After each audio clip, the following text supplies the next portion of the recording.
Oui, mais voilà, ça fait une entrée en scène parfaite. Je rappelle qu'on est dimanche. Oui, voilà. C'est le Et que deuxième jour. voilà, ça reste le début de semaine, la fin de semaine. Bon, Voilà, on est tous ouais, on est fatigués. tous au même, je pense qu'on est tous au même niveau là, vraiment.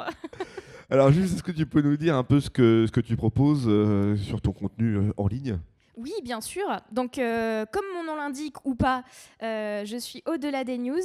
Je suis avant tout journaliste, spécialisée en pop culture. Alors, comme je l'explique maintenant, en pop culture asiatique. Mais c'est vrai que ma niche, mon cœur de sujet, c'est vraiment la Corée du Sud. Je sais que beaucoup me présentent comme Hallyu expert, notamment. Hallyu, qui est donc le terme pour parler de vague coréenne, qui regroupe finalement tout ce qui concerne le soft power coréen, que ce soit à travers le cinéma, les séries, la K-pop, la K-beauty, enfin voilà, tous les sujets qui vont là-dessus. Mais évidemment, je parle aussi de d'autres pays d'Asie.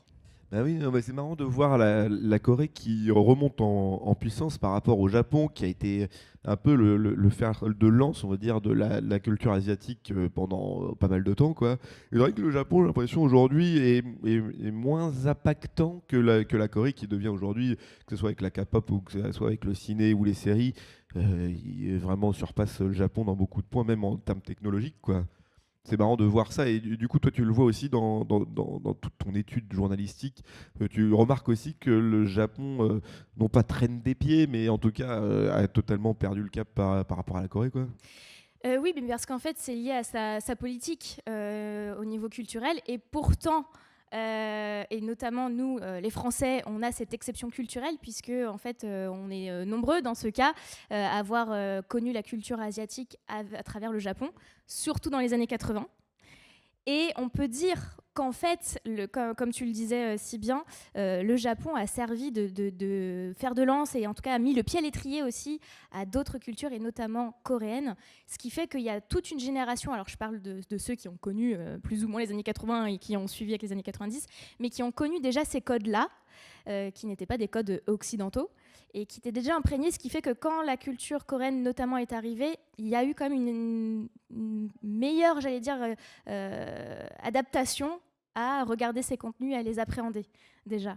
Mais aussi, ce qui fait la force aujourd'hui de la Corée du Sud en général, on le dit, c'est évidemment, donc on en parlait tout à l'heure, la Hallyu, qui est donc son soft power, puisque le pays a littéralement misé sur sa culture à la fin de la guerre de Corée.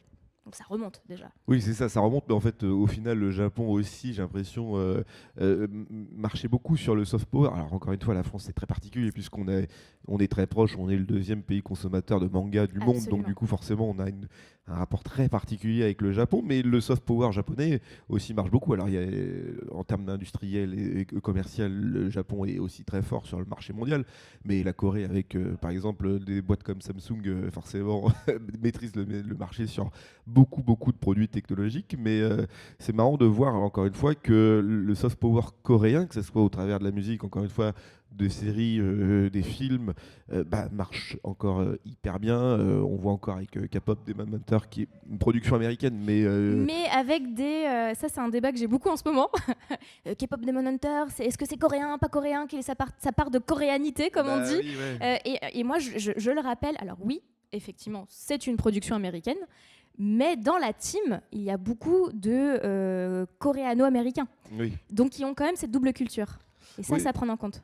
Ouais, mais alors du coup, je sais pas pourquoi. Enfin, est-ce que K-pop Demon Hunter est un produit américain ou est-ce que c'est justement le soft power coréen qui a fait que ce projet existe et qu'aujourd'hui il a un succès ouf, quoi. Alors, à mon sens, c'est l'alliage des deux. Alors, Ouais. c'est vrai que quand on a dit ça, on se dit ouais, elle est très mignonne, elle a vraiment pas répondu à la question. Mais en fait, si, à mon sens, bien évidemment, où c'est une production américaine avec tous les codes qu'on a des productions aussi d'animation, parce que ça reste dans l'animation, avec les moyens aussi qui ont été donnés.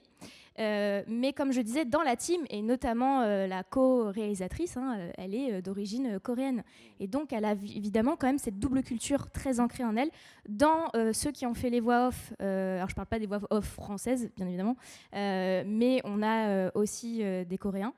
Et ils ont, pour la version anglaise, ils ont gardé les chansons en coréen d'ailleurs. Ils n'ont pas adapté comme nous on les adaptait en français. Ouais. Donc il y a quand même toute cette partie-là, ce pan-là, qui est quand même découle de ce soft power mine de rien. Et pour répondre en fait à ce que tu me disais tout à l'heure par rapport au Japon, l'une des raisons, je dirais, qui fait que pourquoi la Corée du Sud aujourd'hui prend une telle place par rapport au Japon, je pense, c'est essentiellement dû au fait que la manière dont ils ont pensé leur soft power, et donc l'économie culturelle, parce qu'eux, ils parlent même d'armes culturelles, hein, ils en ont conscience, ils savent très bien ce qu'ils font depuis des années. C'est une économie circulaire. C'est pensé en 360, c'est-à-dire que, comme on le voyait et on en parlait, quand on pense à la Corée, on va pas. Alors, ça dépend de chaque personne, mais le premier truc qui va venir, ça va être peut-être la K-pop, ça peut être les K-dramas, le cinéma, la K-beauty, la food, mais parce que tout est fait de manière circulaire. C'est-à-dire que vous regardez une série. C'est mon cas. Hein. Moi, je suis tombée comme ça dedans, hein, littéralement. C'est-à-dire que moi, j'étais une ado dans les années 2000. Je suis une enfant des années 90, pour vous situer, avec un grand frère né dans les années 80. Donc, j'avais cette double référence aussi avec le Japon. Et moi, quand j'étais ado, je tombe sur des contenus, alors à la base liés à un manga japonais donc une histoire qui me plaît bien, qui est adaptée en série japonaise que donc je regarde, et je rappelle qu'à l'époque il y avait clairement pas les plateformes de streaming classiques, donc on allait sur des sites plus ou moins obscurs pour avoir accès à ces contenus, donc je regarde cette série japonaise, et en plus à cette époque là je suis très série japonaise, je suis très série taïwanaise, enfin très niche pour le coup mais quand même, et je me rends compte que cette même histoire là est adaptée dans tous les pays d'Asie. Et je ne sais pas si c'est parce que je suis obsessionnelle ou curieuse. Le fait est que j'essaie de regarder toutes les versions. Je trouve que la version coréenne est excellente et je découvre les K-dramas. Et en découvrant mon premier K-drama, je découvre la K-pop. Et en regardant et les K-dramas et le cinéma et la K-pop, il y a énormément de scènes où il y a des placements de produits. Parce que les Coréens sont très bons en marketing. Et donc dans les placements de produits, on a beaucoup de scènes où ils prennent soin de leur peau, on voit bien le produit, on se dit « Waouh, mais moi je veux être pareil, c'est incroyable ». On voit énormément de scènes où ils mangent au restaurant, et du coup ça me donne envie. Et c'est ça en fait, tout est pensé de manière circulaire. Non, mais c'est ça qui est fou, c'est clair. Mais c'est vrai qu'après, derrière, dans la culture asiatique de manière générale, que ce soit Chine, Taïwan, Japon, Corée, etc., en fait, au final, une base plutôt commune. J'ai l'impression qu'aujourd'hui, beaucoup de gens font l'amalgame de parler de culture asiatique pour pas froisser une bouffe coréenne qui est finalement japonaise ou des trucs comme ça. Mais donc, du coup, oui, forcément, chacun arrive à sortir un peu du lot. Alors, moi, j'avais comme exemple plutôt la J-pop, qui pour moi est du coup de la pop japonaise, mais la distinction entre la J-pop et la K-pop, pour moi, qui suis juste un random qui n'écoute pas forcément ça, pour moi, ça reste un peu la même chose. C'est-à-dire que ça doit être une base commune, mais après, derrière, il doit y avoir des égéries de groupes qui arrivent à s'en sortir parce que justement, soit ils sont connus, soit vraiment ils ont une production de ouf, quoi. Mais aujourd'hui, j'ai l'impression en fait surtout que le Japon, par exemple, et c'est à cette image, alors il y a forcément les mangas, les animés, etc. Mais il y a aussi cette image du Japon qui est un pays un peu futuriste, qui technologiquement arrive à surpasser beaucoup de monde. Mais en fait, finalement, c'est une image qu'on a il y a peut-être 20 ans, et qu'en fait, au final, le Japon aujourd'hui, c'est un peu le futur du passé, quoi. On se dit que technologiquement, ils sont peut-être plus évolués que nous, mais en fait, la Corée, c'est waouh, c'est vraiment le futur. Ils sont en 2040, quoi. Et c'est aussi marrant de voir. Et ça doit être ça aussi, un peu le soft power qui fait que la Corée à cette image aujourd'hui de vraiment pays du futur, et encore une fois avec toute l'innovation et ça, dans tous les domaines, et dans beaucoup, ouais, c'est ça, dans tous les domaines, quoi. Ouais. Et alors juste par rapport au contenu que toi tu proposes, c'est quoi du coup, tu as une chaîne YouTube, tu as une page Insta, tu fais un peu les news tous les jours, tu as ton JT Peut-être, j'y réfléchis fortement. Non, blague à part, alors moi donc, je suis journaliste indépendante, ce qui fait que je travaille pour différents médias, beaucoup pour des médias qui traitent de culture coréenne, donc notamment le magazine K-Society, K-Pop Magazine, sachant que c'est un trimestriel, mais il y a aussi leur site web. Koreanet, bon là, c'est plus anecdotique, mais qui est un site qui dépend du ministère du tourisme et de la culture sud-coréenne, pour le coup, donc un média coréen. Et puis après, c'est vrai que dans toutes mes activités, il se trouve que depuis quelques années maintenant, j'interviens en tant qu'animatrice, conférencière, speaker. J'anime des festivals comme celui-ci, ça peut m'arriver en tant qu'animatrice réellement, beaucoup sur des festivals liés à la culture coréenne, puisque les gens m'ont connue par ce biais-là. Et ce qui fait que ces dernières années, c'est vrai que je prenais pas forcément le temps, moi, de poster sur mes réseaux à moi, puisqu'en fait, comme beaucoup de gens dans mon métier, je poste pour les autres. Et là, depuis quelques temps, du coup, j'ai eu des demandes de gens voilà, en me disant on aimerait bien savoir voilà, aussi peut-être les coulisses d'une journaliste qui est spécialisée là-dedans, comment ça se passe, et puis moi, des contenus que j'ai, parce que c'est vrai que maintenant, alors je ne prétends pas avoir la science infuse, loin de là. On n'a pas dit ça. Mais c'est vrai que maintenant, j'ai un certain recul et un certain regard sur cette culture que je traite au quotidien, et en plus parce que moi-même, je suis et j'ai été consommatrice depuis très longtemps. Donc voilà, donc c'est vrai que maintenant j'essaye de plus en plus de poster sur mon Instagram au-delà des news. J'essaye de me mettre sur TikTok aussi un peu plus.